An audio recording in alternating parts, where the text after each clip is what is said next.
강대상을 두고 뒤로 가야 될 것 같아요.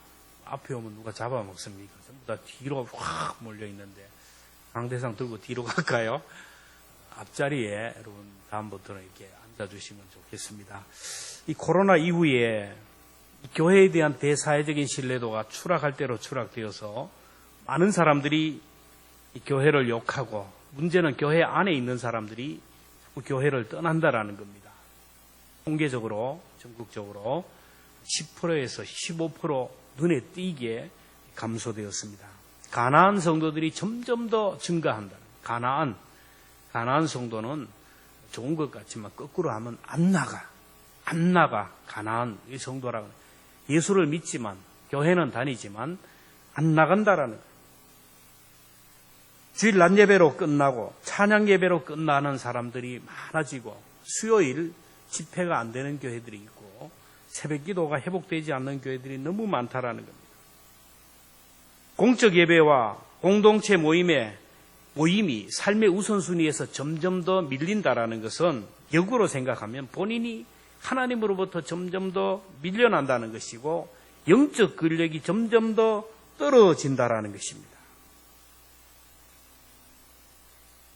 저도 수련회 때문에 이렇게 저렇게 제주도 가보고 지방으로 서울로 가보니까 비행기마다 꽉꽉 찹니다. 무릎과 무릎 사이. 그리고 식당마다 어디 가도 막 사람들이 인산인해를 이루어요. 마스크 벗고 마트에 가보세요. 지하철에 가보세요. 그런데 교회만 가면 코로나가 걸려요. 교회에 대해서 덜덜 떠는데 그게 아니에요. 들어가 보면 영적인 근력이 떨어져서 그래요. 영적인 야성이 떨어져서 그렇다라는 겁니다. 제도적 교회에 문제가 있다고 해서 공동체 깊은 곳으로 오지 않는 사람들이 점점 더 많아지는데, 여러분, 사람 사는 세상에 문제 없는 곳이 어디에 있겠습니까? 그렇게 좋아서, 그렇게 사랑해서 가정을 이루는 부부 간의 관계도 조금만 시간이 지나면 건태기가 와서 중리, 산이, 원수, 전쟁터로 생각하고 그렇게 싸움을 하고 이혼을 합니다. 근데 가정의 문제, 배우자의 문제, 자녀의 문제, 경제적인 문제, 모든 문제들은 하나님이 주신 지혜로 해결하는 것이고, 하나님의 말씀으로 문제를 극복하고 가정을 세울 때 그 가정에서 인물이 나오고 부부의 미래가 행복하게 되고 믿음의 명가를 이룰 수가 있어요. 갈등이라는 것은 조정하는 것이고, 화해를 통하여 해결하는 것이고, 문제는 넘어서는 것이고, 어려움은 극복하는 것이지, 벼룩 잡다가 집을 태울 수는 없다라는 겁니다. 교회 공동체도 마찬가지입니다. 주님이 세우신 주님의 몸된 교회라고 얘기합니다. 그런데 저도 그렇고 여러분들도 그렇고 다 죄인들이고 허물이 많고 부족한 것이 많은 사람들이 모여 있기에 실망거리가 있습니다. 우리 마음에 들지 않는 것이 있어요. 그래서 갈등이 있고 알력이 있습니다. 서로 다투는 것이 있다라는 겁니다. 그래도 교회를 떠나면 안 됩니다. 왜냐하면 교회 안에서만이 구원이 있고, 교회를 통하지 않고는 하나님의 다른 대안이 없기 때문이에요. 사람들은 제독교인 교회에 문제가 있다고 비판하고 교회가 썩었다고 비판하지만, 그러나 교회 안에 있는 사람들마저도 이런 생각을 하면서 교회를 무너뜨리려고 하는데, 이것은 사탄의 계략에서 나온 거예요. 초대교회를 보십시오. 그렇게도 기도하고 그렇게도 성령 충만하고 그렇게 성령의 은사를 받은 교회이지만 갈등과 알력으로 늘 싸웠어요. 고린도 교회를 보세요. 바울파, 아볼로파, 게바파, 그리스도파 파당을 나누고 온갖 문제들이 일어났어요. 음란의 문제도 일어나고 다툼의 문제도 일어나고 그래요. 그러나 교회를 통하지 않고는 다른 대안이 없기에 교회 공동체를 세우라는 것이고, 교회 공동체를 떠나지 말라라는 거예요. 이 교회를 통하지 않고는 우리의 믿음을 지킬 수가 없고 하나님의 복을 누릴 다른 대안이 없다라는 것입니다. 우리 교회에 문제가 있다고 해서 다른 교회에 가보세요. 거기도 똑같은 문제, 더 많은 문제가 있습니다. 공동체에 문제가 있다고 해서 공동체를 떠나는 것보다, 그러나 공동체에 남아서 얻는 유익이 너무너무 크고 공동체를 통하여 누리는 복이 너무너무 크다라는 겁니다. 한 생명이 탄생하는 것도 부부의 공동체를 통하여 탄생하고, 한 생명이 성장하고 성숙하는 것도 그 사랑의 가정 안에서 교육을 통하여 이루어집니다. 오늘 우리들이 구원을 얻어서 하나님의 자녀가 되고 공동체를 이루었습니다. 신앙생활에서 가장 중요한 것이 공동체예요. 그래서 주님은 모이기를 피하는 사람과 같이 되지 말고 서로 권하여 모이기를 힘쓰고 서로 돌아보아 사랑과 선행을 격려하라. 서로 돌아보라. 서로 돌아보라는 말은 세상은 나 혼자 사는 것이 아니에요. 내 옆에 누군가 있다라는 것이고 누군가 나를 바라보고 있다라는 거예요.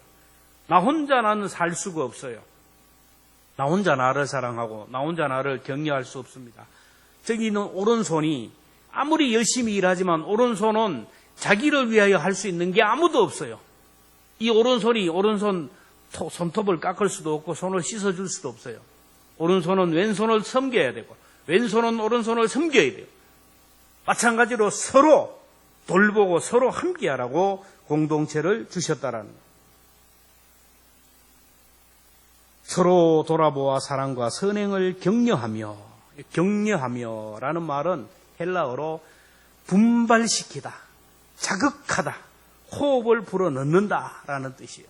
또 쉽게 얘기하면 사람이 막 기운이 빠지고 요즘 코로나로 인하여 면역성이 떨어져서 기운이 빠지고 탈진할 때 병원에 가서 링거 주사를 한 대 맞으면 힘이 불떡불떡 솟아나고 입맛이 돌아오고 기운이 나면서 자리를 떨고 일어나는 거예요.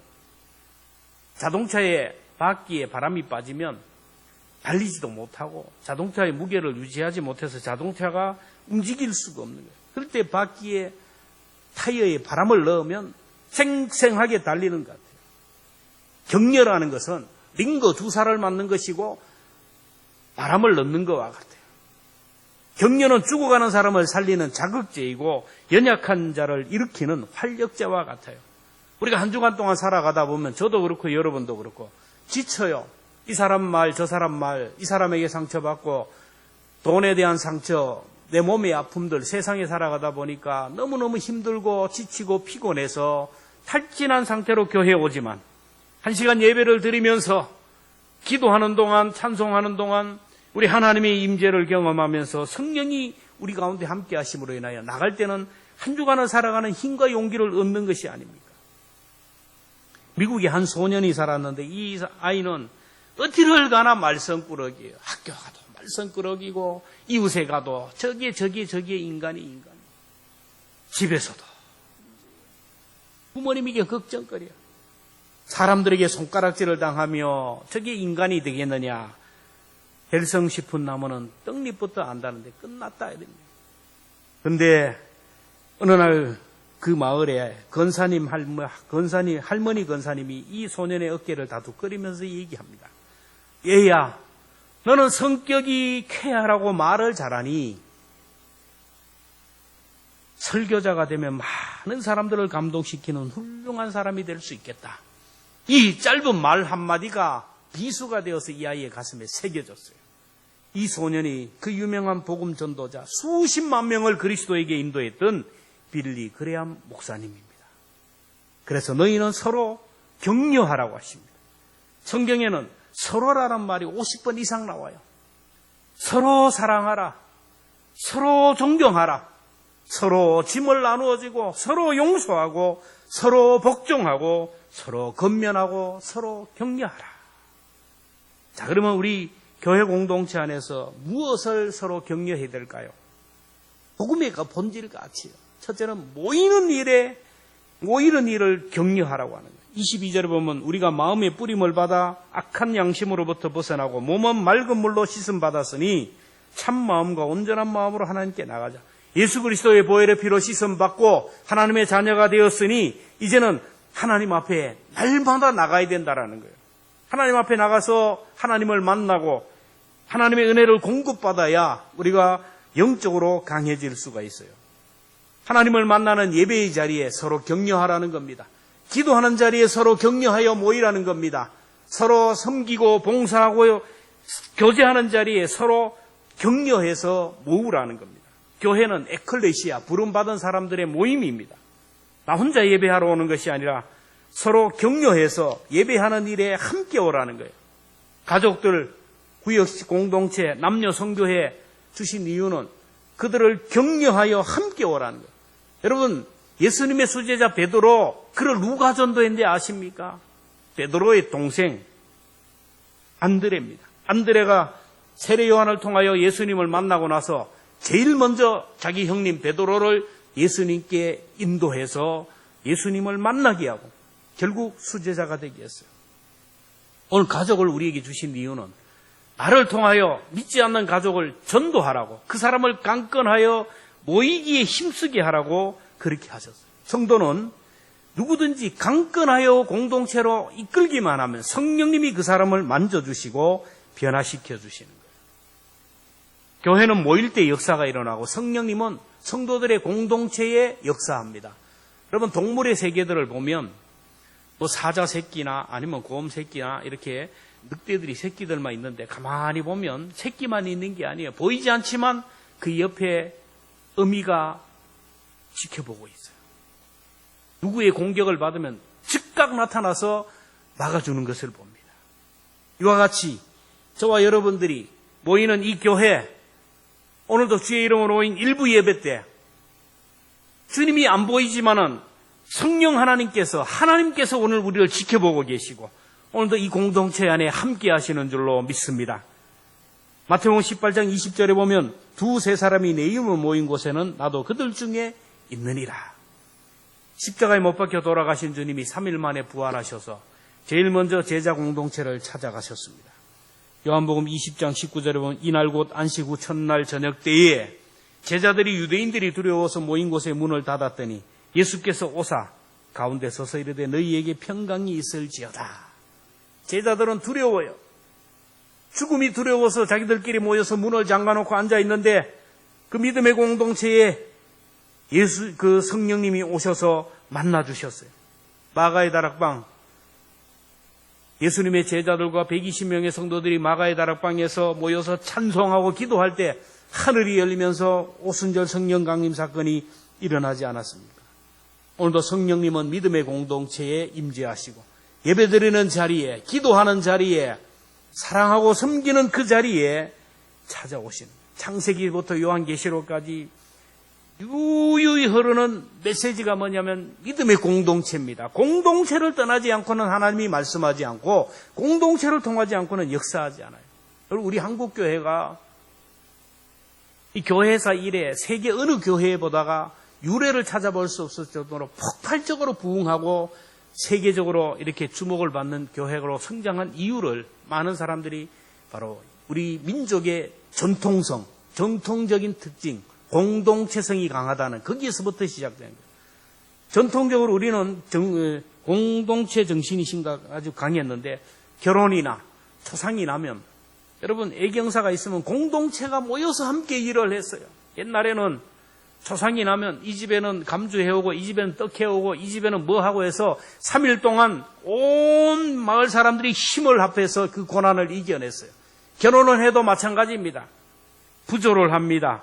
계가 있고 두레가 있고 뭐 그래요. 모내기를 해도 함께하고 추수를 해도 함께하고 그래요. 그래서 한국교회는 모이기를 잘했어요. 주일 낮 예배, 주일 찬양 예배, 수요 예배 모이는 숫자가 똑같아요. 새벽 기도에도 모이는 숫자가 똑같아요.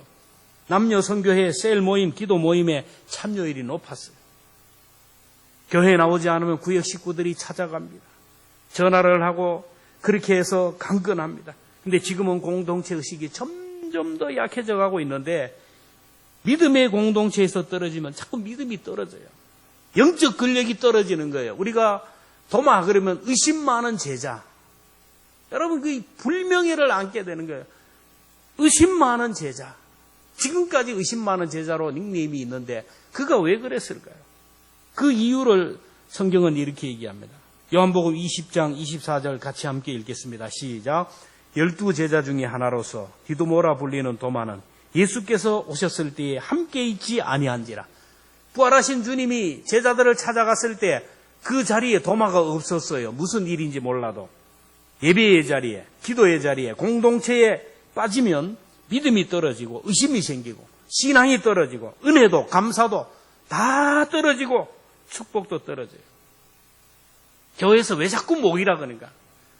아이고 목사님은 왜 자꾸 끌어모으려고 하노? 왜 사람을 자꾸 달달 뽕냐고? 주방에 왜 가서 자꾸 봉사를 하라 그러고 왜 자꾸 모임에 자꾸 오라 그러냐고? 여러분, 이거는 인력이 부족해서 그런 게 아니에요. 많이 모여가지고 뭔가 과시하려고는 아닌 겁니다. 여러분 자신을 위하여 모일 때 영적 근력이 생기고 영적인 야성이 생기고 영적인 내성이 생겨서 세상에 나가도 이길 수가 있고 승리할 수 있다라는 거예요. 세상 일은 아무리 해도 피곤치 않아요. 주일을 하라고 하면 막 죽겠다는 거예요. 직장에는 지하철이나 마트나 막 마음껏 출입하면서 교회 온다 그러면 벌벌 떨어요. 영적 근력이 떨어졌기 때문에, 영적 야성이 떨어졌기 때문에. 모이기를 피하는 어떤 사람들의 습관과 같이 하지 말라. 주님의 말씀을 드립니다. 꼭 교회 가야 되느냐? 집에서 인터넷으로 예배를 드리면 되지. 집에서 인터넷으로 예배를 들어보니까 너무 편하거든요. 복장도 마음대로 해도 되고 그냥 대충 그냥 설교만 들으면 되거든요. 헌금도 안 해도 되고 너무너무 편하거든요. 그러나 아무리 모이기를 싫어하는 시대라고 그래도 여러분 생명과 직결되는 문제, 영생과 직결되는 문제는 포기할 수가 없어요. 우리가 서로 교회 공적 모임에 서로 건면해서 예배의 자리에, 기도의 자리에, 섬김의 자리에, 교제의 자리에 모일 때 그 공동체에 하나님이 복을 내려 주실 줄로 믿습니다. 만나는 곳, 예배 때마다 공동체에 모이는 그곳마다 하나님이 준비하신 복이 있다는 걸 알아야 돼요.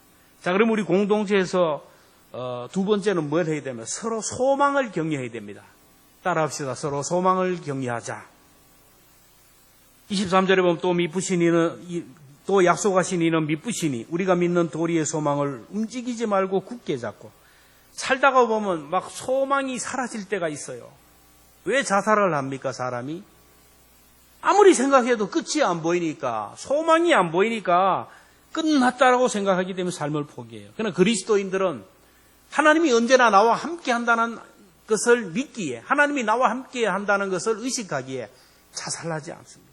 왜? 하나님이 나와 함께 하는데, 하나님이 3일 후를 예비해 주셨는데, 이 세상이 끝이 아니라 죽으면 천국에서 하나님이 나와 함께 하는데 이 확신이 있기 때문에 자살을 하지 않아요. 그래도 믿는 자들을 살다 보면 하나님이 나와 함께 한다는 확신이 흐려질 때가 있어요. 하나님이 나를 도와주고 하나님이 내 앞길을 열어준다는 확신이 약해질 때가 있어요. 경제적으로 너무 어려울 때, 질병으로 너무너무 고통당할 때, 계속 악재가 겹칠 때, 견딜 수 없는 고난이 올 때 사람은 흔들리게 되는 거예요. 아, 하나님이 나를 버리지 않았나? 하나님이 내 기도를 듣지 않으시네. 기도할 힘도 잃어버릴 때가, 하나님 앞에 나올 기억조차 잃어버릴 때가 있어요. 그럴 때 누군가 옆에 와서 소망을 갖도록 격려하면 힘을 얻어요. 하나님이 당신을 사랑하고 있는데, 내가 보면 분명히 하나님은 너처럼 사랑하는 사람이 없는데 하나님이 능력의 손을 너를 붙들고 있어. 하나님이 모든 것을 합력하여 선을 이루실 거야. 이 소망을 불어주면 낙심령한 영혼이 새 힘을 얻고 절망한 영혼이 힘과 용기를 얻고 일어납니다. 성도들이 어려움을 당하고 시험을 당했을 때 신방을 하면요, 신방을 해서 찬송하고 말씀 전하고 축복 기도를 하면 낙심 가운데 있는 사람들이 소망을 가지게 되고 힘을 얻고 일어나는 걸 봐요. 무엇보다도 천국의 소망을 우리가 서로 격려해야 됩니다. 내과 의사이자 정신과 학자이며 유명한 저술가인 트루니에라는 사람이 있어요. 우리 목사님들은 잘 아는 이 트루니에가 부부간의 금실이 너무너무 좋았어요. 한 번은 이 부부가 그리스로의 휴가를 갔다가 갑자기 아내가 심장마비로 세상을 떠났습니다. 여러분, 심장마비가 오면 저렇게 나도 가야지. 천만에 말. 심장마비가 오면 본인은 그 짧은 기간이지만 극도의 고통을 당하고 단숨에 죽어버리는데, 심장마비로 손을 쓸 수 없는 그 상황 속에서 아내는 평화로운 미소를 지으며 남편을 보면 이렇게 얘기했습니다. 죽으면서 얘기하는 거예요. 여보, 오늘 천국에 도착하면 먼저 가 계신 시부모님을 만나 뵙게 되는데 나를 사랑해 주신 시부모님을 만날 것을 생각하니 너무 기쁘고 즐겁고 행복해요. 이 말을 들은 남편 트루니에는 큰 감동을 받고 충격을 받았어요. 극심한 고통으로 죽어야 되는데 편안하게 고통 없이 죽음을 맞이하고 죽음을 마치 기차를 타고 제네바에 다시 돌아오는 것처럼 생각하는 그런 아내를 보면서 부활의 소망으로 충만해서 그 소리를 듣는 순간 생명이요 부활이신 주님이 자기와 함께하는 것을 깨달았어요. 트루니에는 아내를 보내고부터 그의 믿음은 더 강해졌습니다. 부활의 소망으로 충만했습니다. 다시 만날 아내를 생각하고 먼저 가신 부모님을 생각하고 내 사모하는 예수 그리스도를 만날 것을 생각하면서 살았다라는 거예요. 여러분, 천국의 소망을 어디에서 없어요? 부활의 소망을 어디에서 얻을 수 있습니까? 교회 공동체를 통하여 얻을 수 있어요. 우리 주변을 보면 어려움에 처한 자들이 많아요. 낙심하고 절망하는 자들이 많아요. 그들에게 찾아가서 내일의 소망을 얘기해야 됩니다. 하나님이 함께 하심을 얘기하고 하나님이 당신과 함께 한다는 사실을 말씀을 해야 돼요. 그래서 그들에게 소망을 불러 일으켜야 돼요. 여러분, 서로 격려하여 낙심한 자들에게 소망을 불러 일으키기를 주님의 이름으로 축복합니다. 마지막으로 우리 교회는 서로 사랑과 선행을 격려해야 됩니다. 서로 24절에 서로 돌아보아 사랑과 선행을 격려하며 라고 했는데 서로 돌아보아서 사랑할 만한 일이 있고 칭찬받을 만한 일이 있고 선한 일을 행한 것들이 있으면 그것을 격려하라는 거예요. 그 사람의 사랑과 선행을 격려할 때 기적이 일어나요. 칭찬은 고래도 춤추게 한다는 말이 있는데 사람은 칭찬하면 변화가 돼요. 여러분, 공동체에 모여서 사람의 장점을 칭찬하고 격려해야 돼요. 부족한 사람들이 많아요. 허물 많은 사람들이 많습니다. 약한 것들이 많은 사람이 모여요. 그런데 그런 사람들의 자꾸 약점만 바라보고 단점만 바라보고 허물만 자꾸 바라보면 그 공동체는 전쟁터가 되고 말아요. 그러나 장점을 발견하고 사랑할 만한 일, 칭찬받을 만한 일, 선한 일, 의로운 일, 그 좋은 장점들만 발견하고 그것을 격려하면 거기에 하나님의 나라가 이루어지는 것입니다. 왜 싸우고 다투고 갈등하고 막 하는 교회가 있고 모이면 화목하고 평안하고 가정과 같은 교회가 있습니까? 관점이 달라요. 화목하고 평안하고 든든하여 서가는 교회들 가면 죄인이 없는 것입니까? 아닙니다. 목사도 허물이 많고 사람들이 다 허물이 많아요. 그러나 그것을 덮어버리고 창점만 좋은 면만 자꾸 하니까 점점 더 좋은 일만 하게 되고 칭찬만 하니까 강점들이 부각되는 거예요. 강점을 얘기하고 장점을 격려하고 칭찬할 때 공동체는 건강하게 됩니다. 강철왕 카네기를 여러분 알 겁니다. 그는 다른 사람을 부유하게 만들지 않는 사람은 부자가 될 수 없다. 이렇게 얘기해요. 다른 사람을 부하게 하지 않는 사람은 부자가 될 수 없다. 다른 사람을 행복하게 하지 않는 사람은 자기도 행복하게 할 수 없다. 다른 사람을 웃게 하지 않으면 자기는 웃을 수 있는 사람이 아니다. 그런 거예요. 카네기는 그저 평범한 사람, 보통 사람을 고용했는데 카네기와 함께 일하던 사람들 중에 100만 장자가 많이 되었어요. 43명이 100만 장자가 되었다. 그는 말합니다. 나는 그 사람들과 함께 일하면서 금강에서 금을 캐듯이 일을 했다라는 거예요. 나는 사람들과 일할 때 흙을 찾고 돌을 찾고 금을 찾듯이 이렇게 하다라는 거예요. 사람을 보면서 자꾸 흙을 안 찾고 돌을 안 찾고 금을 찾듯이 그 사람의 장점을 이용하고 장점을 강화해 줬다라는 거예요. 오늘 우리들이 사람을 만날 때 가족이나 성도들의 이웃을 만날 때 금을 찾아야지 돌을 찾고 흙을 찾으면 안 돼요. 여러분, 목사의 설교를 들으면서도 금을 찾아야 목사를 세울 수가 있어요. 목사의 설교를 들으면서 자꾸 돌을 찾아내요. 흙을 찾아내면 본인이 손해를 보고 목사도 손해를 봐요. 소망을 격려하라는 말이 바로 이겁니다. 가정에서 자녀를 보고 남편을 보고 아내를 볼 때도 여러분 자꾸 금을 찾아야 됩니다. 그래야 가정이 살고 자녀들이 사는 거예요. 흙을 찾으면 안 됩니다. 돌을 찾으면 안 됩니다. 여러분, 금강을 팰 때 돌이 많습니까? 흙이 많습니까? 금이 많아요. 내가 만나는 사람 아무리 어렵고 힘든 속에 있어도 그 가운데 절망 가운데 있는 사람이라도 그 속에서 금을 캐어 보여줘야 돼요. 그 사람이 보지 못하는, 그 사람이 발견하지 못하는 그 금을 찾아서 보여주어야 된다는 거예요. 잘한 것이 있으면 칭찬해줘야 돼요. 그러면 더 강하게 됩니다. 사도 바울을 보세요. 정말 칭찬 잘하고 격려 잘했던 사람입니다. 바울 서신서를 보면 사람들의 이름을 이렇게 열거하면서 너는 이런 사람들을 알아줘라. 이런 사람들은 교회를 시원하게 한 사람이고 내 마음을 시원하게 한 사람들이다. 이 사람은 유쾌하게 하는 사람이다. 바울을 괴롭힌 사람이 없겠습니까? 지금 우리가 생각할 때 사도 바울은 영웅이지만 바울 시대에 있어서 그 바울 시대의 상황 가운데서는 바울은 이겨도요 아주 잡아 죽일 사람이었어요. 바울을 죽이지 않으면 먹지도 않겠다는 사람이 결사대가 40명이었어요. 바울을 좋아하는 사람이 없었어요. 바울이 전하는 것들이 그 당시 그들은 받아들일 수 있는 준비가 안 됐기 때문에. 키도 작죠. 머리가 벗겨졌다고, 말솜씨가 없다고, 간질병이 있다고 비판하고 공격하는 사람들이 너무너무 많아요. 그러나 사울은 그런 사람을 보지 않았고 자기에게 도움이 되고 복음의 사역자의 동력자가 되고 사랑하고 섬겨주었던 그런 사람들을 얘기하면서 그런 사람들을 소개하면서 이런 사람을 알아주라는 거예요. 교회는 이렇게 인정해주고 알아줄 때 격려할 때 변화가 일어나요. 우리 교회도 그런 교회가 되었으면 좋겠어요. 사람의 단점과 허물은 사랑은 덮어버리고 칭찬거리를 자꾸 격려해주는 사람들. 칭찬과 격려가 있는 곳에는 사탄이 발을 못 붙입니다. 칭찬과 격려가 있는 곳에는 치료와 회복의 역사가 일어나는 거예요. 가정 공동체가 싫어서 가출하는 아이들 보세요. 집이 싫어서 가출하는 순간부터 남자나 여자나 그때부터 불행이 시작되는 거예요. 가정을 떠나니 먹고 사는 문제가 절박하고 잠자는 문제가 절박하고 그런 틈을 타서 마수의 손이 뻗쳐서 그들을 사로잡아요. 유흥가로 사창가로 떨어지는 것이 아닙니까? 교회 공동체가 싫어서 떠나는 순간 사탄은 기다리고 있어요. 그러나 교회 공동체에 머물러 있는 사람은 영적 안전지대에 거하는 사람이고 영적인 보험을 드는 거예요.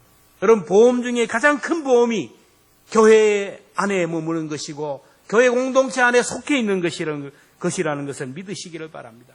부지런히 교회에 나오는 것, 예배의 자리에, 기도의 자리에, 섬김과 사랑의 공동체의 구역예배, 남녀 선교에 부지런히 참석하는 것은 영적 안전지대에 거하는 것이에요. 영적 보험을 드는 겁니다. 교회에 머물러 있는 사람은 절대로 세상으로 떨어지지가 않아요. 지옥으로 떨어지지 않도록 공동체가 그를 붙들어줘요. 내가 교회에 나오지 않아도, 내가 가정에 문제가 생겨도, 우리 가정에 우환질과가 생겨도 내가 연락할 곳이 없고 누구 하나 나에게 연락이 없다면 이처럼 비극이 어디 있습니까? 교회 지체들은 성령의 사람들이 죽는 순간까지 AS를 합니다. 시험이 들거나 어려움을 당하면 공동체의 도움을 받습니다. 임종 때가 되면 그 누구의 도움을 받지 못하지만 공동체의 도움을 받아요. 여러분, 아무리 좋은 상조보험 들고 아무리 생명보험 들어보세요. 죽고 나서 돈은 받을지 모르지만 보험은 결정적으로 나에게 도움이 되지 못해요. 내 생명이 끝나는 날 의사가 이제 얼마 남지 않았다. 다 들어요. 의식이 없는 것 같지만 다 들립니다. 준비하십시오. 째깍째깍 시간이 지나갑니다. 이제 내 생명이 끝나가고 내가 요단강을 건너고 사망의 음침한 골짜기를 건너가야 되는데 그 순간에 누가 나를 와서 하늘 가는 길을 열어주고 천국 가는 길에 도와줄 수 있습니까? 바로 공동체의 도움을 받을 수가 있어요. 여러분, 믿음의 공동체를 소중하게 생각하고 서로 모이는 일에 서로 격려할 수 있기를 바라고 서로 소망을 격려하는 공동체가 되기를 바라고 서로 사랑과 선행을 격려하는 공동체가 되어서 광야 같은 이 세상이지만 외롭지 않는 삶이 되고 주님이 함께 하시고 주님의 천사들이 함께하는 이 삶, 천국의 삶을 누려가기를 주님의 이름으로 축원합니다.